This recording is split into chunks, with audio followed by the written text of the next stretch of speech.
المؤمنين رجال صدقوا ما أحدوا الله عليه فمنهم من قضى نحبه من ينتظر ومنهم من ينتظر وما بدلوا تبديلا. Aksaray Üniversitesi'nin Müslüman gençleri olarak bu kampüste güzel yarınlar için bir şeyler yapmak zorunda olduğumuzun farkındayız. Bir uyanış ve yürüyüş başlatmak zorundayız. Bugünleri ve yarınları düşünen, dert edinen bir gençlik, ümmetin ve memleketin en önemli varlığı olacaktır. Aksaray Üniversitesi, Aksa Gençlik Topluluğu modernite ve dünyevileşme girdabında savrulan gençliğe Hüseyini duruşuyla bir umut ışığı olacak, tevhid, adalet, özgürlük yolundaki kutlu yürüyüşüne devam edecektir. Profesör Doktor Mustafa Acar Bey'i konuşmalarını yapmak üzere kürsüye davet ediyorum. Hazreti Hüseyin ve Kerbela şehitlerinden almamız gereken bir ders varsa eğer, her şeye rağmen, bütün zorluklara rağmen haksızlıklar karşısında, zulümler karşısında susmamak, hak ve adalet için mücadele etmek, bunun için zorluğu, fedakarlığı ve riski göze almak durumundayız. Diyorum, etkinliğin düzenlenmesinde emeği geçen, başta sevgili gençlerimiz Aksa Gençlik Topluluğu'nun Sayın Başkanı ve değerli üyeler olmak üzere herkese ayrı ayrı teşekkür ediyorum. Sevgili hocamız ve değerli sanatçı kardeşimiz gençlerin davetini kırmayıp icabet ettikleri için kendilerine teşekkür ediyorum. Bir figan etti, gözleri yaş ile doldu. Hüseyin yola çıkalım, Kerbela kan ile doldu. Zeynep bir figan etti, gözleri yaş ile doldu. Hüseyin yola giderken Kerbela kan ile doldu. Kerbela kan ile doldu. Bugün reyderini matemi, bugünü günlerden aşura. Özellikle genç arkadaşlarım, Aşura denilince biz ne anlıyoruz? Aşura denilince bir çorba veya bir tatlı mı anlıyoruz? Yoksa Aşura denilince şunu mu anlamamız lazım? 950 yıl boyunca insanlara Allah'ı anlatan Hazreti Nuh aleyhisselam ve o dönemde yaşasaydım Nuh'la beraber olurdum. Veya Nemrut'a karşı duran Hazreti İbrahim aleyhisselamın döneminde olsaydım İbrahim'le beraber olurdum. İbrahim'i olurdum Nemrutlara karşı. Yoksa Hazreti Musa döneminde yaşamış olsaydım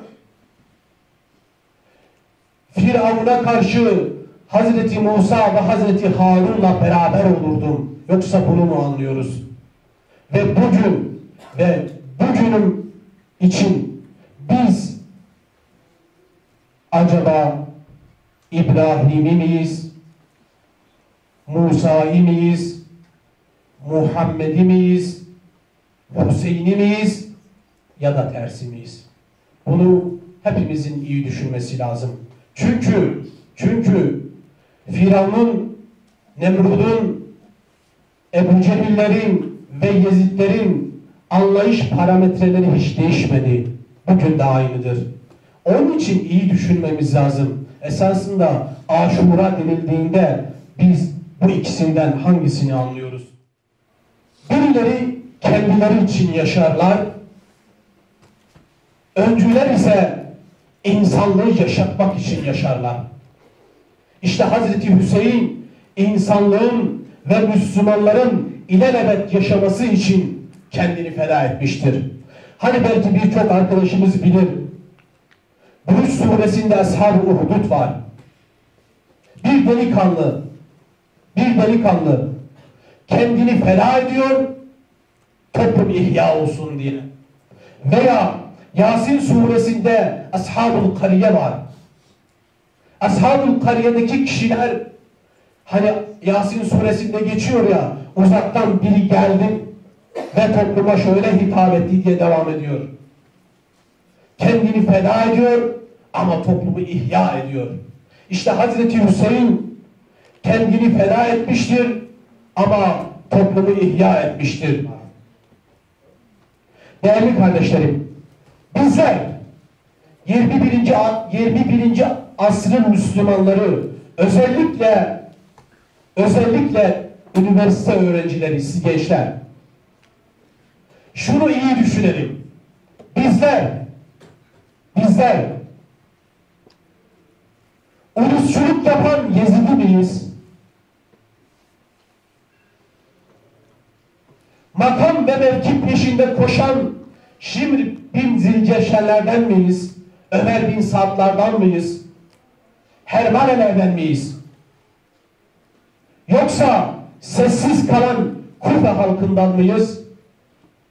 Veya izzetli bir duruş sergileyen Hüseyin'i miyiz? Bunu iyi düşünmemiz lazım. Bir diğer husus, bugün Şimr bin Zilceşen'in kılıçları ve Hermale'nin okları Gazze'dedir, Suriye'dedir ve Mısır'dadır. Herkes ona göre iyi düşünmesi lazım. Ya Rabbi, bizi ırkçılık, ulusçuluk ve nesepçilik yapan Yezidilerden eyleme. Amin. Ya Rabbi, bizleri makam ve mevki peşinde koşan Şimr bin Zilceşen, Ömer bin Sadlardan eyleme. Amin. Ya Rabbi, bizi toplumun zulmüne karşı sessiz kalan Kufelilerden eyleme. Amin. Ve Ya Rabbi, bizleri izzetli bir duruş sergileyen Hüseyinlerden eyle.